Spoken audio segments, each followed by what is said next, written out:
What is up, people? Hello and welcome back to the channel. Welcome back to the Cup Chasers Daily. That's right, it's your daily dose of my thoughts on the prevailing news in the world of football. What's going on today, tomorrow, yesterday, etc., and where I stand on it. So go ahead and smash up the likes for the series. Subscribe to the channel if you are new, people. It would be an absolute honor, a pleasure, nay, a privilege to welcome you to the community. It really does help the channel on our way to 500 subscribers. And of course, every single time I want to know your thoughts, comments, questions, concerns, your ambitions, desires, admonitions, and all that good stuff down in the comments section below. So right out the rip, every morning when I do this show, I get on and I see what is the prevailing news of the day, what's happening today, what happened yesterday, what people are talking about, etc. And what I was expecting to see was hype about Italy with a chance to make the World Cup today, Sweden with a chance to make the World Cup today, Denmark and Czechia, I should say, is going to be a tough game. Even Jamaica and Bolivia versus Iraq, Jamaica versus Congo. There's plenty of teams trying to get into the World Cup today. Of course, Turkey traveling to Kosovo for what is going to be a difficult game. That one is not going to be as easy as I expected, because when I saw the Slovakia-Kosovo matchup, I expected Slovakia to maul them. But what ended up happening was a thriller. An absolute 4-3 thriller for Kosovo. And so do not expect Turkey to have it easy today. And of course, Victor Gyökeres going up against Robert Lewandowski. Sweden hosting Poland. And of course, Victor will be a big part of that, as you would expect. But really, all eyes are on Italy, man. It's do or die. It's absolute do or die. It's unthinkable, really, that they wouldn't make a third tournament running. It's unthinkable that Italy wouldn't be there. But Bosnia fought back really hard versus Wolves. Last second goal to get versus Wales. Last second goal to get them into the penalty shootout that they eventually went on to win. So obviously Italy are favorites. You like Italy to get this over the line, but they unequivocally cannot just expect that the universe is going to give it to them, that the world's just going to give it to them, that Bosnia will just roll over. There's very little expectation there for me that this is not going to be an absolutely really tough game. And so even though they're expected to win, Gattuso's got himself a really tough job on his hands today, but I do think they'll win. I do think they'll be able to put it together and win, because why not? Of course, they got Calafiori playing for them. My man Riccardo at the back for the Italians. So I expect it to be a good game, but I expect it to be a tough match for the Italians, especially away from home. Now, of course, Kosovo hosting Turkey. And Kosovo have not actually made it ever to the World Cup. So, of course, they're looking to do that. The winner of Italy and Bosnia, I should mention, will go into the group with Canada, Qatar, and Switzerland. Massive pressure on that one for the Italians. Of course, on the other side, it would be kind of wild to see Edin Dzeko make a World Cup. Let's see how so Kosovo, Turkey, gonna be interesting. Turkey, they looked good, had a lot of shots, but weren't necessarily great in front of the goal versus Romania, with the one goal, Ferdi Kariaglu being able to get them through. But Kosovo scored lots of goals. So you expect this one to be, you expect there to be goals. Definitely expect there to be goals. I think, whoa, on ESPN, which is the article, this is like their first article, which is weird to me that ESPN's first article was about the tournament, about the playoff finals, but all the stuff on BBC is about, oh my God, Arsenal players are pulling out of the Arsenal players, they're faking injuries, they're pulling. It's a whole bunch of bullshit. You know, even though this is some of the biggest, these are some of the biggest moments. This could be the biggest night in the Kosovo Federation's history. This could be the biggest night. They're in 78th in the world rankings. And so this could be big. This could be so huge. We could be witnessing history tonight, but all people want to talk about is the Arsenal players. The Arsenal hate's crazy out there, people. Crazy out there. But yeah, I think that Turkey is just going to have too much. And the reason I brought up ESPN is because their writers at ESPN FC believe that Kosovo is going to win. You know what? I'm going to, because it's in Kosovo, they're saying Kosovo are going to win. I'm actually probably going to run my prediction model later to see about that game. But right now, I'm going to look at the odds and see what the line on Kosovo to win is. Because that might actually be worth a bet. I think Turkey's going to get through, but let me look at these odds.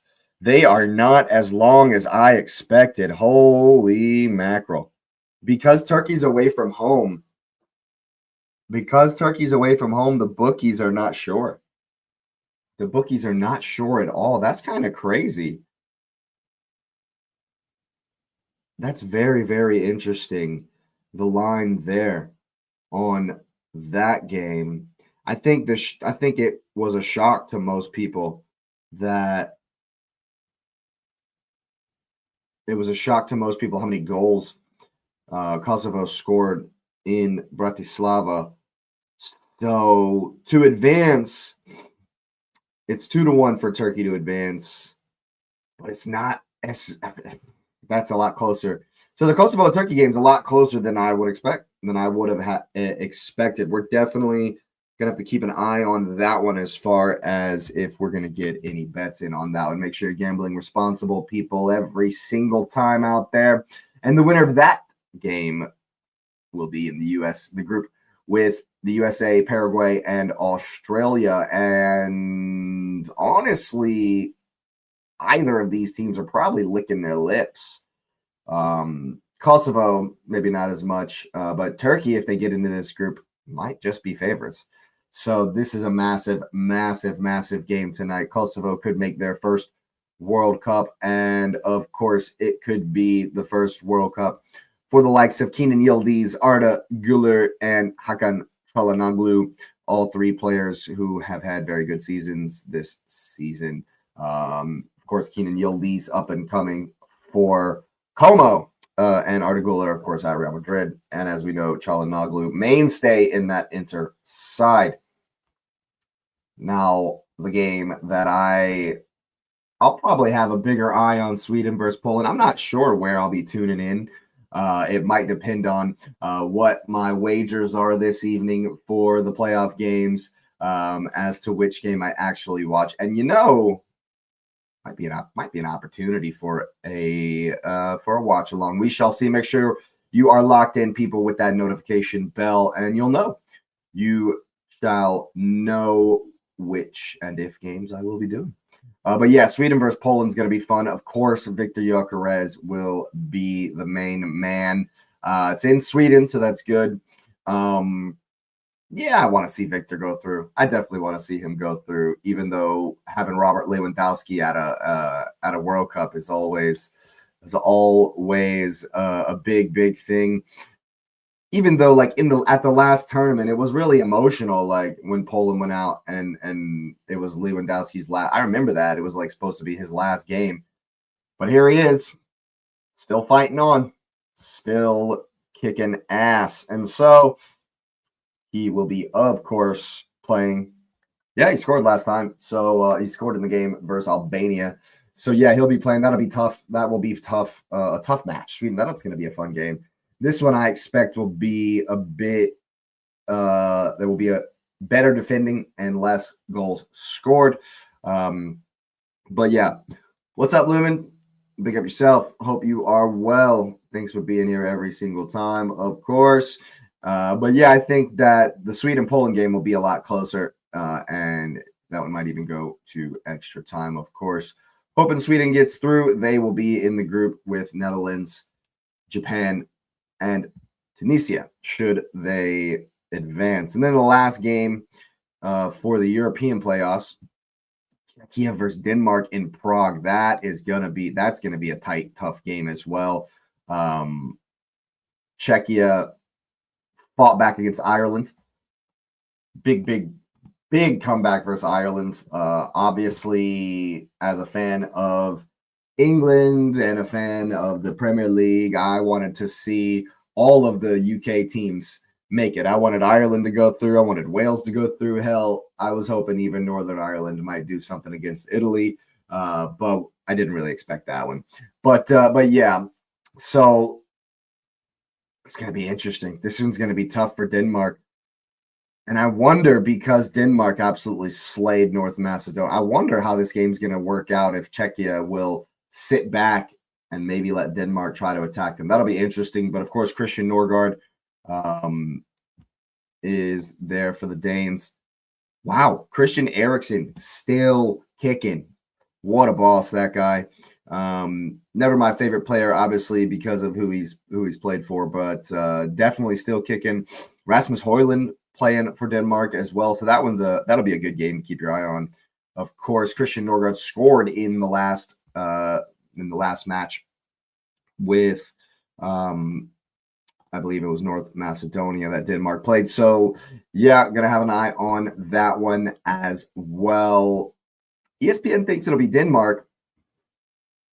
I think that'll be close. I think that one will be close. But my predictions, Italy to go through, Sweden just.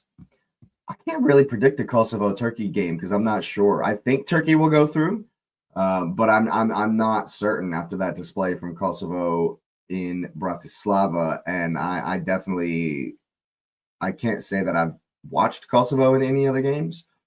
I don't have much love for Spurs. I wonder why you would say that. That's an odd comment, Lumen. It's a really odd comment. I don't know why you'd say that.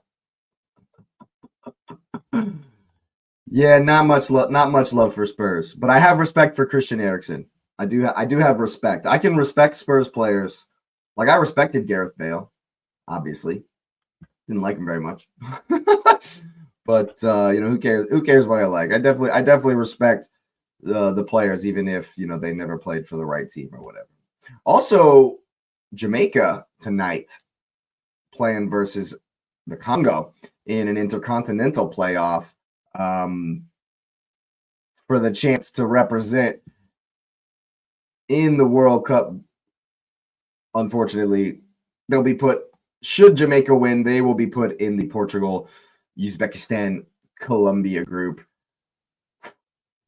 Yeah, doesn't look great. And of course, Iraq playing Bolivia. Either of those teams to make it through. They were asking for a delay because of the stuff in the Middle East. Of course, it didn't happen for them anyway. Yeah, I have no idea. Iraq versus Bolivia. I got no clue about that game, about who would win that one. Literally have not seen either of them play in ages. So that will be an interesting one if you have your eye on that. Of course, they will go into the France, Senegal, Norway group. Holy hell. Talk about being effed. Even if you make it through, at least they'll get to represent their nation at the tournament. It might be a couple of lambastings three, I should say. France, Senegal, Norway. That is woof. That's a group right there. But yeah, so on to the second part of this video today. There's so much going on, so much to watch tonight. Qualifiers, making sure, keeping your eye on your club players. There's even an England game today, I think, actually, as well, which has everybody's flipping panties in a huge wad because 11 Arsenal players have pulled out of the friendlies. The friendlies, people. The friendlies. It's doing my head in how much the Arsenal hate, the Arsenal derangement syndrome has just infected the world. Infected the world so much so that that's all they care about during international breaks. Where there's games to watch, teams still trying to make the tournament, and we're worried about players trying to get rest. Are these the same people that are complaining when players are playing too many minutes? Like, is this the same people that are like, people are getting injured because players are playing too many minutes?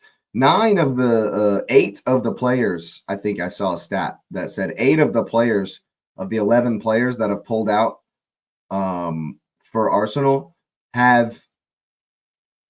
are in the top 10 for minutes played in the Premier League, of players played in the Premier League. And firstly, adding Eze and Jurriën Timber and Martin Odegaard to the list of players that have pulled out is ridiculous. It's ridiculous. And adding Hincapié and Madueke to the list of people who have pulled out are ridiculous, okay? Because Madueke actually took an injury. Hincapié actually took a knock in the Ecuador game. Are you guys going to complain that Phil Foden pulled out of the England camp? Huh? Is that what we're doing? We're gonna complain that, oh my God, Man City players. He got freaking injured, man. He got absolutely smashed. No one's talking about the fact that Erling Haaland isn't playing for Norway today. Erling Haaland's back in Manchester, but you don't hear about that. You don't hear about that, do you? And what about the fact that even if Saka and Rice were going to play today, they would play for 45 minutes. And what does that do for England? Someone tell me what it does for England to have Saka and Rice play for 45 minutes today. Everyone, their grandmother, their dog, their neighbor's nephew's niece knows that Declan Rice and Bukayo Saka are going to be in the team in the summer. So you think Tommy Tuchel knows what they can do, how they can play? He's literally been in the league they've been in for how long? He knows what they can do, how they can add to his team. He doesn't know what the likes of James Garner can do for his team, what the likes of Dominic Calvert-Lewin can do for his team, the guys that are actually trying to make the squad. Do people not understand that that's what this international break is for figuring out the players who might make the team, who might not make, what are we doing here? What are we doing here? Like, why are people getting so upset? I understand that traditionally it's an honor to play for your team. It's an absolute honor to wear the shirt. But don't you think the guys that haven't made the squad are desperate for playing time, are desperate to get into the side and try to have that honor? Don't you think those guys are desperate? No one in England is bothered about the pullouts this time. Thank you. Good. I'm glad to hear that. I'm glad to hear that it's all internet noise, that it's all Ben White will never play for England again. Why do you think that? I don't think that. That's an interesting one.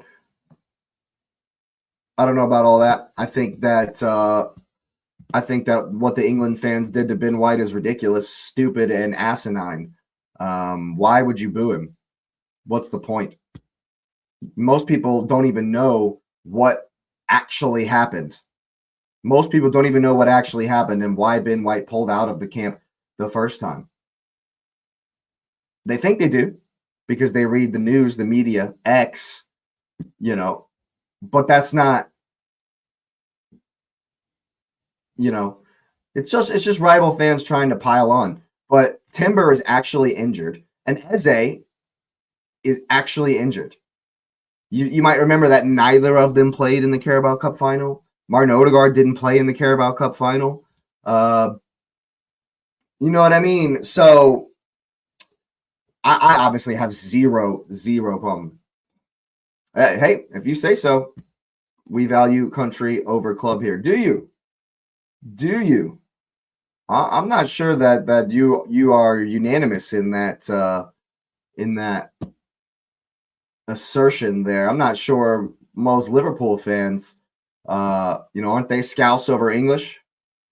If you refuse a call up, you are disliked. I understand refusing a call up, but you also have to understand that if the coach is an asshole, if the coach is a dickbag, maybe he doesn't want it. And maybe Ben White doesn't give a flying F what people think about him. He's mentioned that. He's mentioned that. I get it. I get it.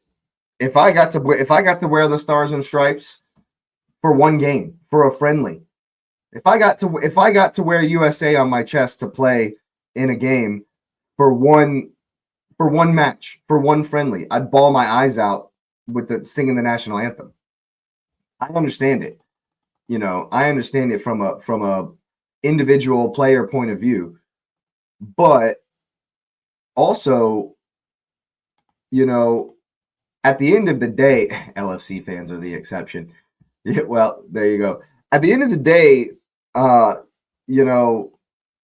these guys, sometimes we forget that these guys are humans. These guys are still, they still have the same kind of emotions we do, the same kind of thoughts we do, the same kind of priorities that most people do, and Ben White himself has said that that he's not necessarily a football man. He doesn't go watch other games. He doesn't give a shit who we're playing this week. You know what I mean? And so is Ben White the guy that really gives a shit what everybody thinks about him? I don't think he does. But here's the thing. Say that Ben White does go to the World Cup and then he scores the goal that wins the World Cup final and brings it home. I don't think any of you give a shit. I don't think any Three Lions fans will give two flying Fs that Ben White didn't want to play for Gareth Southgate if he wins the World Cup for you for Tommy Tuchel. At the end of the day, what the actual goal is needs to remain in your mind when you're making these things. Hey, sure. It's no sweat off my back, obviously. I could give a shit if he plays for England. Honestly, that's fine. That's fine with me. I don't think he's the best right back in the England team. I think his defending is probably comparable. Maybe he's a little bit better of a 1v1 defender than Trent, but Trent offers far more to the team, in my opinion.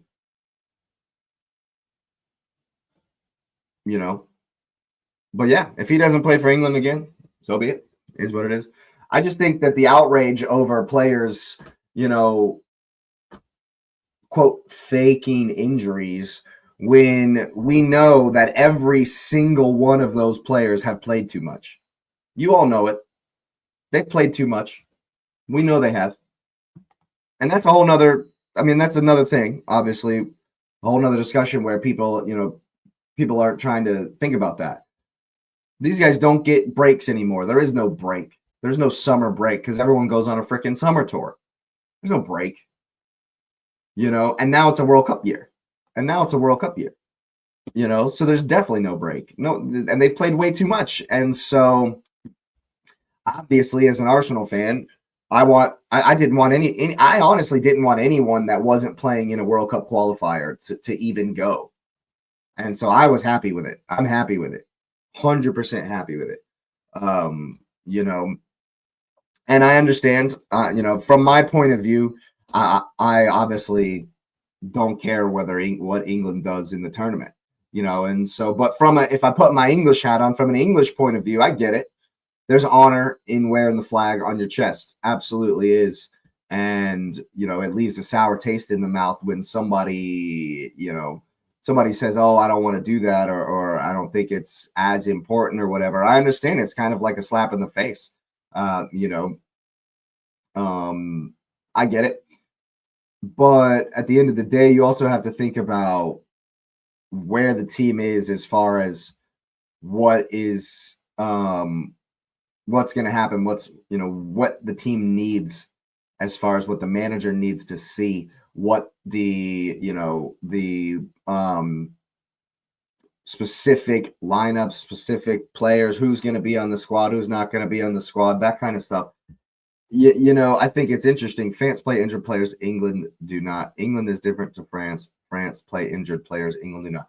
France played their C team, bro. France played their C team. Olise was on the bench. Mbappe was on the bench. Like they played, and then France are scary, man.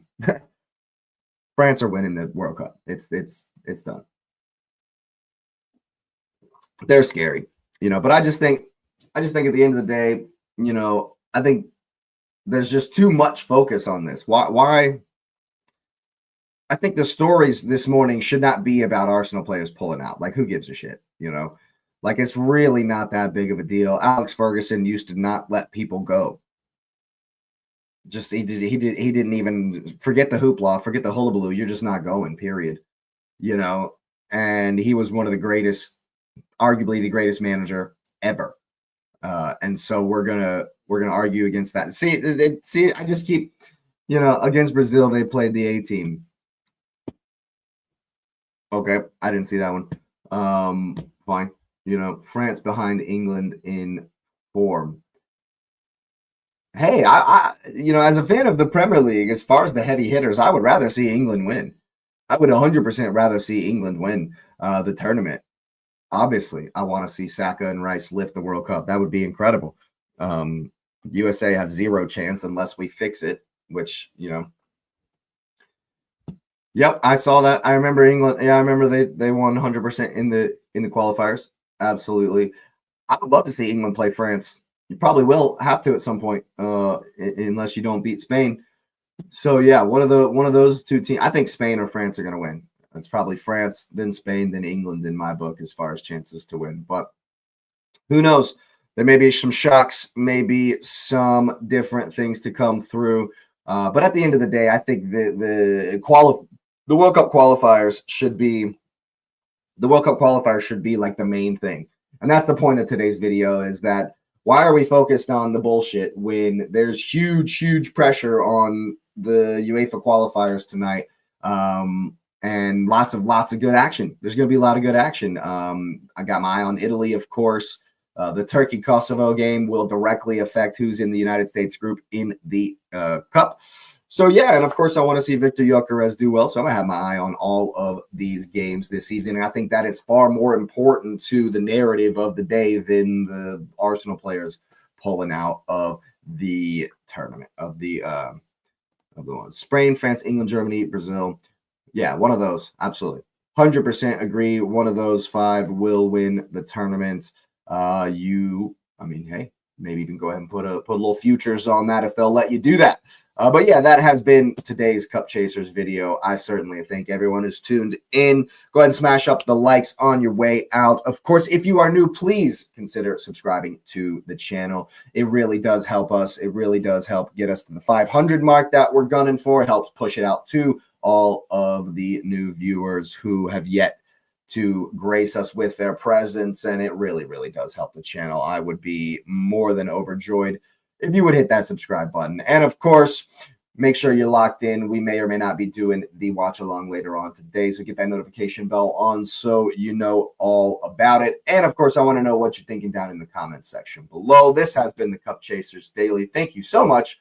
And you will see me next time.